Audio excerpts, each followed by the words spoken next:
Yeah. Ito ang kwento ng isang batang galing tondo.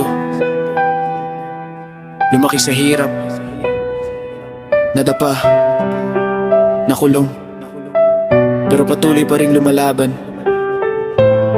Real talk, para sa pamilya, para sa anak. Isang batang pinanganak mismo sa tondo, lumaki sa kaya na puro hirap at gulo.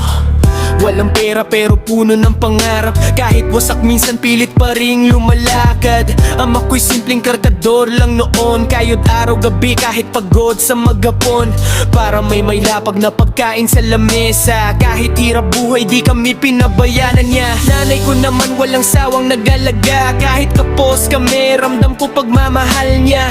Tatlo kaming magkakapatid sa tahanan, at ako ang bunso na laging pinapayuhan. Mulat ako sa mundong di madali, kaya maaga natutong lumaban palagi. Habang iba nagpapakasarap sa buhay nila, ako nangangarap makaahon balang araw pa. Isom, hanggang dyan ka na lang ba? Sikapin mo ang iyong sarili, idilat ang mata. Hindi mo ba napapansin, unti-unti kang nawawala, habang yung mga kasama mo nauna na sa laban nila.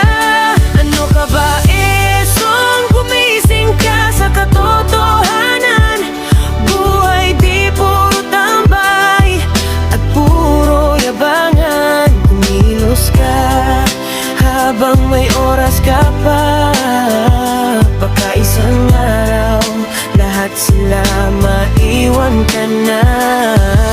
Maraming pagsubok ang dumaan sa buhay ko, minsan muntik ng matangay pati dugot kaluluwa ko. Nakipagpatintero pa kay kamatayan noon, pero di sumuko, patuloy pa ring bumangon. Sa bawat problema lalo akong tumitibay, kahit magulo mundo di basta nagpapatinag. Maraming beses na dapat halos mawalan, pero pinipili ko pa ring lumaban. Kasi may nag-iisang anak akong si Kian, siya dahilan bakit ayokong bumitaw kailanman.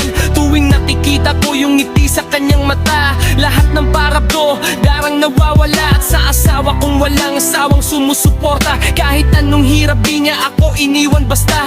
Siya ang ilaw ko sa madilim kong daan, kasama ko hanggang dulo ng laban. Kaya kahit wasak minsan itong buhay ko, pinipilit kong bumangon at ituloy pa rin ito. Dahil ang tunay na lalaki di sumusuko, agad lumalaban hanggang huli kahit sugatan at pagod. Ka ba, Esong, hanggang ka na lang ba? Sikapin mo